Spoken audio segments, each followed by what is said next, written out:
What if your emotional life wasn't being shaped by big breakthroughs, but by tiny, repeatable moments you barely notice?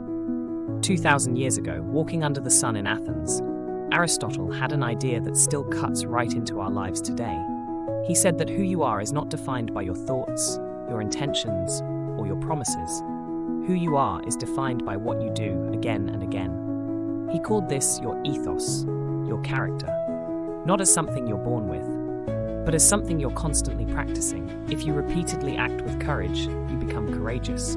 If you repeatedly avoid, you become avoidant. If you repeatedly numb out, you become numb. Aristotle would look at your emotional life and say, you are not a collection of random moods.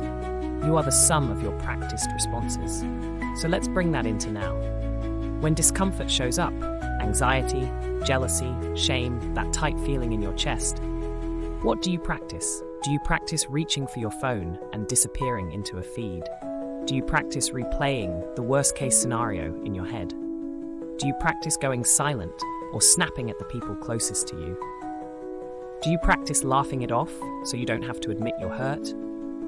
None of this makes you a bad person, but each reaction is a repetition, and each repetition is a vote for the kind of nervous system you're building. Aristotle didn't know about algorithms or notifications, but his question lands perfectly in our world. Who are you training yourself to be? 5 seconds at a time? You scroll past a feeling instead of sitting with it. That's practice. You send a vague, passive-aggressive text instead of saying what you really need. That's practice. You pause, breathe, and say, okay, I feel scared, but I'm going to answer honestly. That's practice too. Over time, these don't stay conscious choices. They become your defaults. Aristotle believed the good life wasn't about never messing up, and it wasn't about hacking your way into constant happiness. It was about slowly forming better habits, and that includes emotional habits. Every time you're triggered, you're standing at a fork in the road. On one side is the well-worn path, the reaction you've rehearsed 1,000 times. The shutdown, the scroll, the joke, the explosion. On the other side is a smaller, quieter path, the response that actually matches your values, even if your body is screaming to do the opposite. At first, that quieter path feels awkward and unnatural. You say, I need a minute. Instead of pretending you're fine, you admit, I felt jealous, instead of hiding it behind contempt. You choose to rest, not as avoidance, but as respect. It feels like walking through tall grass instead of on a paved road.